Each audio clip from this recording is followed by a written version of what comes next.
जय जगन्नाथ सांगमाने let's analysis the previous year questions of OPSC ASO science and tech एटा गोटे सब्जेक्ट जोटा कि मैक्सिमम पिला इग्नोर करती जे माने एथुरु आसीबनी क्वेश्चन समस्त एटा थॉट प्रोसेस बट ताकू जदि मु डिटेल्स रे एनालिसिस करी तो per year 10 to 15 question OPSC ASO रे आसुची तो मुझे जी दूर देखिली जे सिलेबस अनुसार जो कौ टाइप क्वेश्चन गुड़ाक आसूची तो तार मु गोटे माने स्पेसिफिक सिलेबस टाइप मु कर जोटा कि ओपीएससी एएसओ सिलेबस रे लिखिनी बट बट एटा माने से सिलेबस भितर रही माने एमती भाव में अच्छी जोटा कि समस्ते इग्नोर कर तो फास्ट हूँ बायोटेक्नोलोजी जो करेन्ट बहुत ही क्वेश्चन आसुच्छी कौन डेभलप है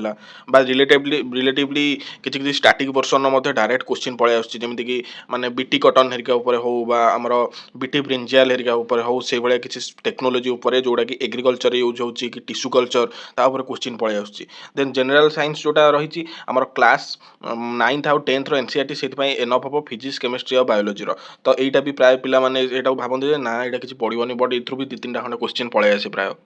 नेक्स्ट हूँ ये जो टॉपिकटा nano technology robotic IT computer एगुड़ा जनरली स्टैटिक बेसी आसेनी जहाँ भी आसे प्राय जनरली जहाँ भी करेन्ट अफेयर्स रे करेन्ट रिलेटेड टॉपिक गुड़ा हॉट टॉपिक गुड़ा से रिलेटेड थाए तारी ऊपर ही क्वेश्चन गुड़ा आसे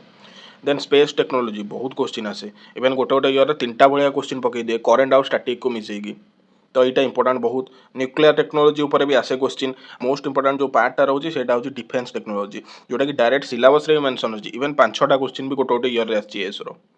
तो ये टॉपिक को आम स्कीप करें कहीं गोटे गोटे टाइम 10टा ରୁ 15टा क्वेश्चन ये रोचे जोटा करेन्ट को रिलेटेड करके साइंस एंड टेक रु डायरेक्ट पचार बट आम यहाँ स्कीप कर दे भावुचे मे बी एथुरु माने किसी आसवानी वेटेज कम अच्छी बट एटर वेटेज बहुत अधिक सहित regular current affairs news paper सहित अपडेटेड रहा भी जी भी जो भी मैगजीन फॉलो कर गोटा को भल भाव फॉलो कर माने बहुत गुड़े सोर्स हो गला भी प्रोब्लेम जमीक मैंने पूरा हचपच हो भर माने खिचड़ी भाया हो तो यहाँ थिला साइंस एंड टेक सिलेबस जोटा कि समस्त इग्नोर करती but I will suggest don't ignore that it has much more weightage than other subject आउ यहाँ इजिली मार्क भी मिले जड़े चाहिए भलसे टे देखीदेवाई यहाँ स्कोरिंग सब्जेक्ट ये पार्टा तो यहाँ वीडियो थी आ मो वीडियो सारे पूर्व गोटे क्वेश्चन पचारि जोटा प्लीज आप कमेंट रे कहे who is the father of biology thank you जय हिंद जय भारत।